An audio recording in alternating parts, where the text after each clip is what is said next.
الحمد لله نحمده ونستعينه ونستغفره ونؤمن به ونتوكل عليه ونعوذ بالله من شرور أنفسنا ومن سيئات أعمالنا من يهده الله فلا مضل له ومن يضلله فلا هادي له وأشهد أن لا إله إلا الله وحده لا شريك له وأشهد أن سيدنا وحبيبنا وحبيب ربنا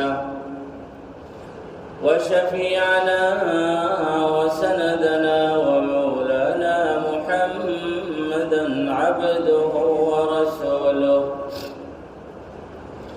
أرسله الله تعالى بالحق إلى الناس كافة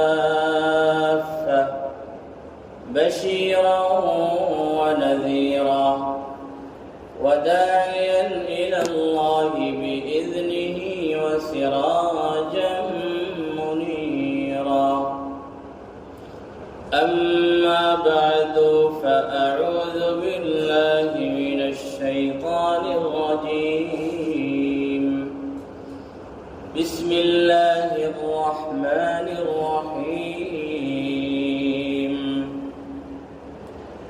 ومن يطع الله والرسول فأولئك مع الذين أنعم الله عليهم من النبيين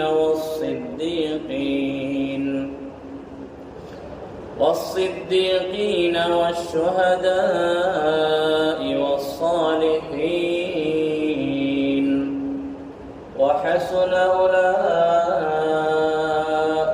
رفيقا وعن أبي مالك الأشعري رضي الله عنه قال رسول الله صلى الله عليه وسلم من فصل في سبيل الله فمات أو قتل فهو شهيد ومن وقصه فرسه أو بعيره أو لدغته هامة أو مات على فراشه بأي حتف شاء الله فإنه شهيد وإن له الجنة.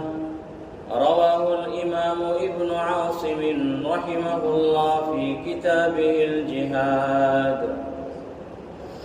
يا رب صل على النبي وآله ما فاض نبع بالجداول أو جرى.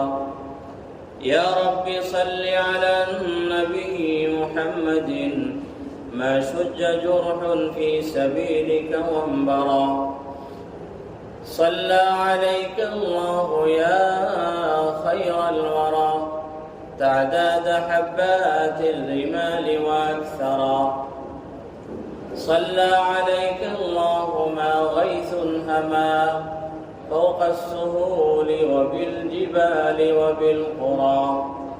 صلوا على المختار أحمد إنه أزكى الأنام وخير من وطئ الثرى.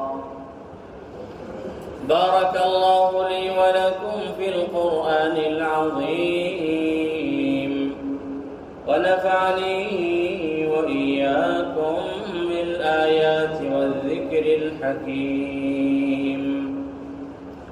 صلى الله على سيدنا ومولانا محمد وعلى آله وأصحابه وسلم. صلى الله على سيدنا ومولانا محمد وعلى آله وأصحابه وسلم.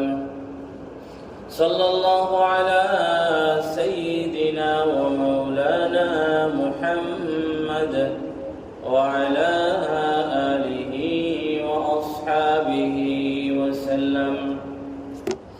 পরবর্তীগার আলমের আলিশান শাহী দরবারে লাখ করোড় শুকর, তিনি আমাদেরকে পবিত্র জুমার দিনে সালাতুল জুমআ আদায় করার উদ্দেশ্যে তার পবিত্র ঘর মসজিদে আসার, নামাজের অপেক্ষায় অপেক্ষমান হয়ে বসে থাকার তৌফিক দান করেছেন।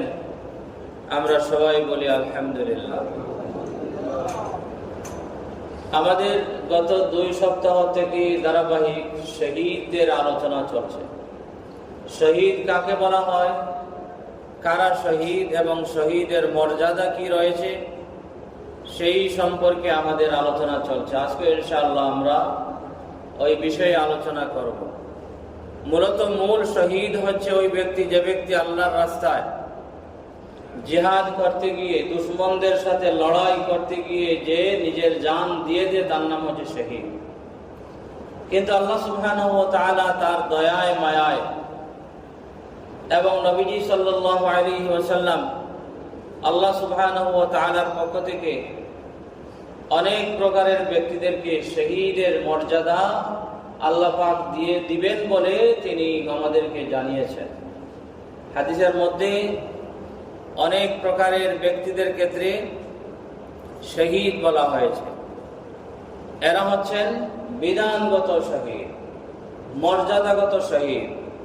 সুতরাং মূল শহীদ আল্লাযী কুতিলা ফী সাবিলিল্লাহি, আল্লাহ সুবহানাহু ওয়া তাআলার রাস্তায় গিয়ে যে শহীদ হয়, দুশমনদের সাথে, কাফের কুফারের সাথে লড়াই করতে গিয়ে যে শহীদ হয়, জানতে সে হচ্ছে মূল শহীদ।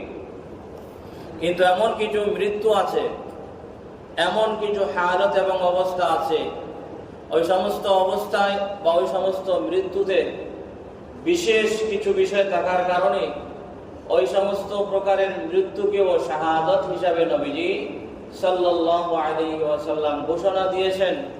এবং আল্লাহ সুবহানাহু ওয়া তাআলা ওই সমস্ত ব্যক্তিদেরকে শহীদ হিসাবে গ্রহণ করবেন, ওই সমস্ত ব্যক্তিদেরকে শহীদের মর্যাদা দান করবেন। তো আমরা প্রথম সপ্তাহে 7 প্রকারের ব্যক্তিদের কথা শুনেছিলাম, গত সপ্তাহে আরো 7 প্রকারের ব্যক্তিদের কথা, সর্বমোট 14 প্রকারের শহীদদের কথা আমরা শুনেছিলাম, যাদেরকে শরীয়তের ভাষায় মর্যাদাগত বিধানগত শহীদ বলা হয়।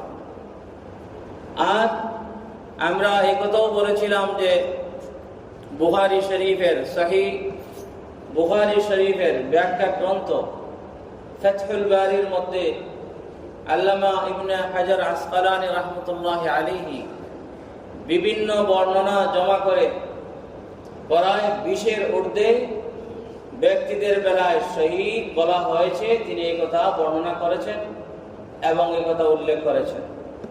আল্লামা সুয়ুতী রাহমাতুল্লাহ আলাইহি অনেক বড় একজন মুহাদ্দিস, মুফাসসির। তিনি শহীদের বিভিন্ন প্রকারের আলোচনা করতে গিয়ে প্রায় 40 প্রকারের কাছাকাছি ব্যক্তিদেরকে শরীয়তের ভাষায় শহীদ বলা হয়েছে তিনি উল্লেখ করেছেন।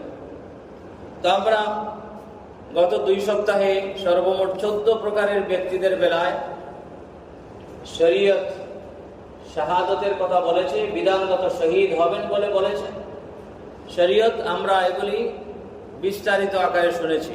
এক হাদিসের মধ্যে 60টি আসছে। হযরত জাবির ইবনে আতিক রাদিয়াল্লাহু তাআলা আনহুর হাদিস, قال النبي صلى الله عليه وسلم الشهادة 7 سوى القتل في سبيل الله।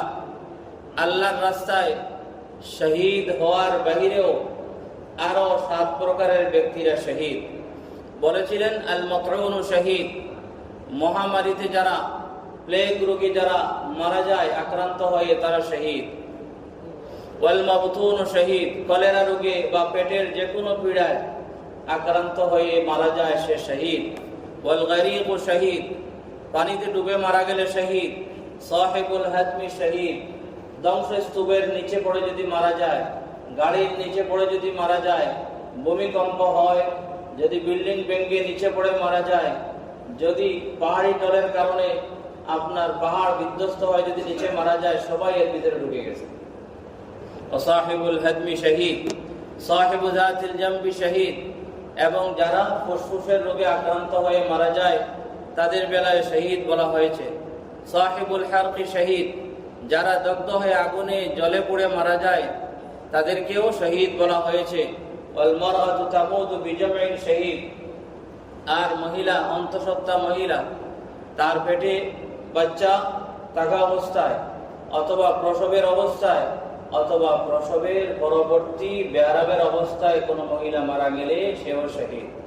এই 7 প্রকারের শহীদদের কথা এক হাদিসের মধ্যে এসেছে, যে হাদিসটি বিশুদ্ধ মুসলিম শরীফের মধ্যে, বিশুদ্ধ হাদিসের মধ্যে এসেছে। আরো কয়েক প্রকারের শহীদদের কথা আমরা গত সপ্তাহে আলোচনা করেছিলাম, যে হাদিস 5টি এক হাদিসের মধ্যে, আর আরো 2টি ভিন্ন 2 হাদিসে।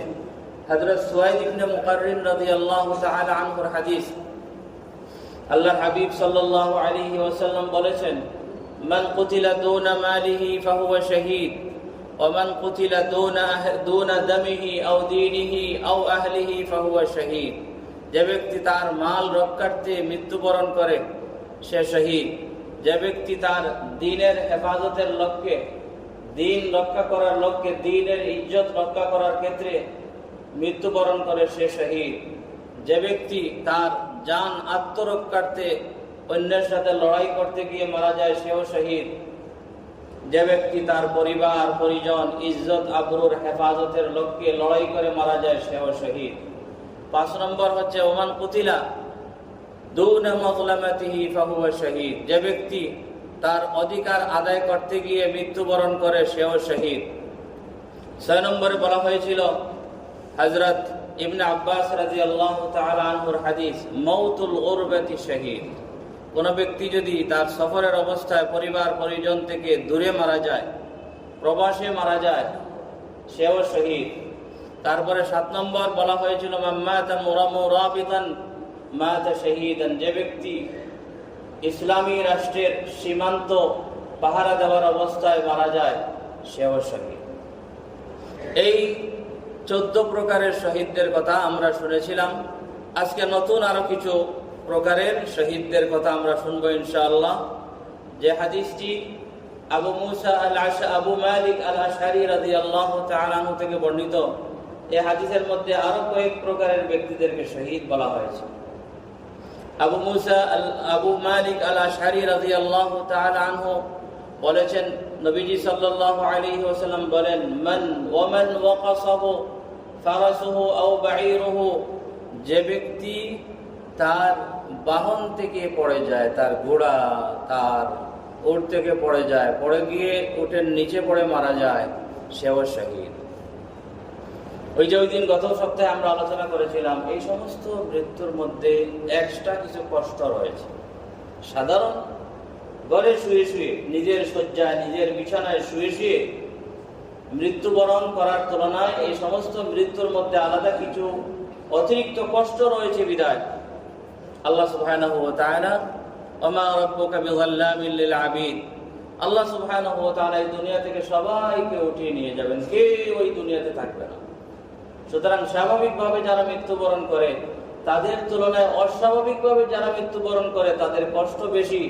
সেজন্য তাদের যাওয়াটা একটু কষ্টকর হওয়ার কারণে, তাদের নিজেদের ক্ষেত্রেও কষ্টকর এবং তারা যাদেরকে রেখে যায় তাদের ক্ষেত্রেও কষ্টকর বিষয় হওয়ার কারণে আল্লাহ সুবহানাহু ওয়া তাআলা তার দয়ায় মায়ায় ওই সমস্ত মৃত্যুকে, ওই সমস্ত মওতকে শাহাদতের মর্যাদা দিয়েছে।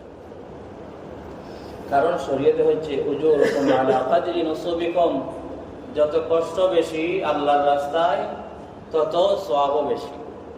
গরমের দিনের রোজা শীতের দিনের রোজা সমান নয়। তাহাজ্জুদের নামাজ আর আপনার দিনের বেলার কোনো নফল নামাজ সমান নয়। তারপরে শীতের দিনের ফজরের নামাজের সওয়াব আর আপনার গরমের দিনের ফজরের নামাজের সওয়াব সমান নয়। উজুরুকুম আলা কাদরি নুসুবিকুম। আমরা অনেক সময় কষ্ট কম করে সওয়াব বেশি পেতে চাই, যখন নামাজে দাঁড়াই চাই যে যাতে 5 মিনিটে নামাজ শেষ হয়ে যাবে। 5 মিনিটে নামাজ শেষ করলে 5 মিনিটের সওয়াব পাবেন, 10 মিনিট লাগাইলে 10 মিনিটের সওয়াব পাবেন। উজুরুকুম আলা কদরি নসবিকুম ফাইন্না লাকি মিনাল আজরি আলা কদরি নসবিকি ফাইন্না লাকি মিনাল আজরি আলা কদরি নসবিকি। বৃদ্ধ মানুষ, বুড়া মানুষ, রুকু সিজদা করতে কষ্ট হয়, তারপরেও রুকু সিজদা তিনি কষ্ট সহ্য করে করেন। তার নামাজ আর স্বাভাবিক মানুষের নামাজের মধ্যে সওয়াবের দিক দিয়ে পার্থক্য আছে, কারণ তার নামাজে কষ্ট বেশি। আপনি ওই রাস্তার ওই আপনার বি ব্লকের একদম এক সাইড থেকে আসতেছেন আর আপনি একদম পাশ থেকে আসতেছেন, এই হাঁটার মধ্যে আলাদা একটা সওয়াব আছে, দূর থেকে যে ব্যক্তি আসতেছে তার জন্য আলাদা সওয়াব আছে। এই সমস্ত মৃত্যুর মধ্যে আলাদা কষ্ট বিদায়, ওই সমস্ত মৃত্যুকে ইসলাম শাহাদত হিসাবে গ্রহণ করেছে, শহীদদের মর্যাদা দিয়েছে ওই সমস্ত মৃত্যুবরণকারী ব্যক্তিদেরকে। সুতরাং আমরা আজকে 15 নম্বর পাইলাম, যে ব্যক্তি তার বাহন থেকে পড়ে গিয়ে বাহনের নিচে পড়ে মারা যায় সেও শাহাদতের দরজা পায়। আবার আরেকটি কথা 16 নম্বর হচ্ছে আউলাদাগাতহু হাম্মাতুন, যদি কোনো ব্যক্তিকে বিষাক্ত কোনো কীট পতঙ্গ, বিষাক্ত কোনো সাপ বিচ্ছু যদি দংশন করার কারণে মারা যায় সেও শহীদ, যেহেতু তার কষ্ট বেশি। সুতরাং বলেছেন নবীজি সাল্লাল্লাহু আলাইহি ওয়াসাল্লাম আউলাদাগাতহু হাম্মাতুন, কোন বিষাক্ত কোনো কিছুর কামড়ে দংশনে যদি ব্যক্তি মারা যায় সেও শাহাদতের দরজা পাবে। আরো একটি কথা বলেছেন ওমান মাতা আলা ফিরাশিহি বিআইয়ি হাতফিন মাতা শাআল্লাহ বিআইয়ি হাতফিন শাআল্লাহু ফাহুয়া শাহীদ। আরেক প্রকারের ব্যক্তি হচ্ছেন যে তার নিজের বিছানায় মারা যায় শাহাদতের তামান্না লালন করে। তার দিলে একটা বিষয় আছে, যদি কখনো শহীদ হওয়ার সুযোগ পাই তাহলে শহীদ হওয়ার চেষ্টা করব, সেই তামান্না লালন করে যদি কোনো ব্যক্তি তার নিজের ঘরেও যদি ইন্তেকাল করে তাহলে সে শাহাদতের দরজা পাবে। কারণ হাদিসের মধ্যে আছে যে মানুষকে তার নিয়ত অনুসারে জাযা এবং বদলা দেওয়া হয়। উদাহরণস্বরূপ আপনি আজকে ধরেন কোনো ভালো কিছু করার পাক্কা ইরাদা করেছেন, কিন্তু কোনো কারণে বাধাগ্রস্ত হওয়ার কারণে আপনি ওই ভালো কাজ করতে পারেননি। আপনাকে ভালো কাজ করলে যে পরিমাণ সওয়াব, তার থেকে আল্লাহ সুবহানাহু ওয়া তাআলা মাহরুম আপনাকে করবেন না। সুতরাং আল আজরু আলা হাসাবিন নিয়া, আল আজরু আলা হাসাবিন নিয়া, নিয়ত অনুসারে বান্দাকে কি করা হয়। ব্যক্তি ফজরের সময় ওঠার জন্য বা তাহাজ্জুদের সময় ওঠার জন্য সব ব্যবস্থা করেছে, পাক্কা ইরাদা করেছে আমি তাহাজ্জুদের নামাজ পড়ব, এবং মোবাইলে বা ঘড়িতে অ্যালার্মও রেখেছে, সব ব্যবস্থা রেখেছে, কিন্তু সে কোনো কারণে উঠতে পারে নাই।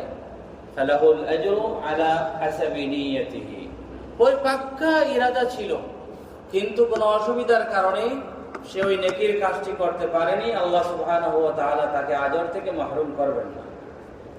এই যে হাদিসটি বললাম, আমরা শুনলাম, এই হাদিসের মধ্যে বলা হচ্ছে ব্যক্তি তার বিছানায় শুয়ে শুয়ে ইন্তেকাল করলেও শাহাদাতের সওয়াব পাবে তার নিয়ত অনুসারে, যদি পাক্কা ইরাদা থাকে যে সুযোগ পেলে আল্লাহর রাস্তায় শহীদ হব, হকের পক্ষে লড়াই করতে গিয়ে শহীদ হওয়ার সম্মুখীন হলেও শহীদ হব, সেরকম নিয়ত যদি আপনি লালন করেন তাহলে আপনার মৃত্যু মওত যেভাবেই আসুক না কেন, যে জায়গায় আসুক না কেন, এমনকি আপনার বিছানায় শোয়া অবস্থায় যদি আপনার ইন্তেকাল হয় তাহলে নবীজি বলছেন ফাহুয়া শহীদ।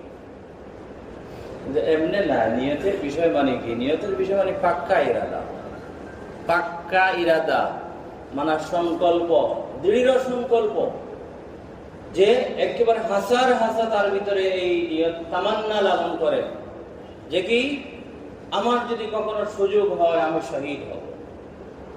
মুখের কথা না, দিলের কথা।